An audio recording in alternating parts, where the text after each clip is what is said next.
Okay, so today we are diving into one of the most wonderfully bizarre documents I have ever seen. Seriously, it's a report about a simple bus accident, but it's written like a chapter from some epic science fiction novel. We're going to crack this thing wide open and find out what on earth a rupture node actually is. Right from the start, you get hit with these cryptic little phrases. Archive and artifact became one. What does that even mean? It immediately sets this tone of deep mystery. It's like a puzzle. And honestly, it's the perfect hook to pull us into this whole story. And that really brings us to the core question, doesn't it? What is a rupture node? Is it a real thing? Is it some kind of deep metaphor? By the time we're done here, I promise you, we are going to have the answer. Let's figure this out. All right, first things first. To understand what happened, we have to become translators. We're going to take the author's really unique, kind of esoteric jargon and turn it back into plain English. Let's piece together the real story of what happened on November 5th, 2025. So what's really fascinating is how these three super weird-sounding events, a quarter saturation, a provisioning node interaction, and a transit rupture, are all laid out on this very simple timeline. They just happened one after the other on the same day. So let's break down what each one really was. So, that first event, corridor saturation. Sounds intense, right? The document calls it a diagnostic maneuver on a sovereign corridor. The reality? The author just sidestepped a big guy on a crowded path. That's it. A totally normal moment, but it's logged here like it's some significant tactical decision. Okay, next up, the provisioning node. This happened at a bus stop. Somebody came up and asked to use the author's phone, which is described here as a breach ping.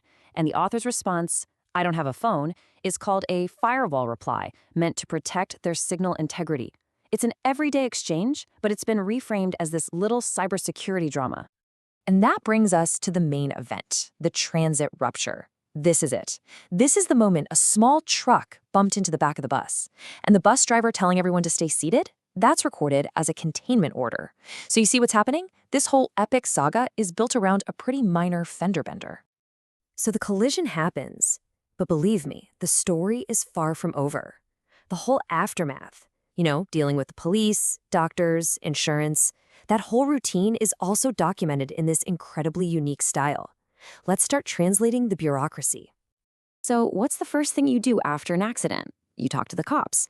Well, in this world, giving a witness statement to the local police department is elevated to a formal institutional inquiry. And this is where the author notes that archive and artifact became one. The police report, the data, the archive, becomes a physical object, an artifact, in their personal story. Okay, this part is one of my absolute favorites. It perfectly shows the author's whole method.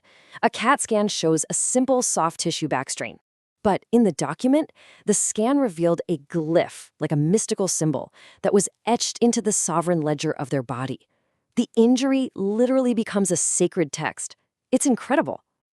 And of course, after an injury comes the potential claim.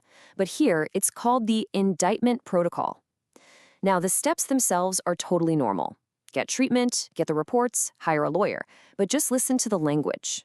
An attorney isn't just a lawyer. They are the amplifier archetype who must be awakened to take the case. Just brilliant.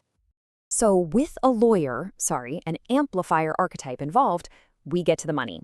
But how on earth do you put a price tag on a broadcast interruption? This next part is all about how these abstract ideas get translated into very real, very specific dollar amounts.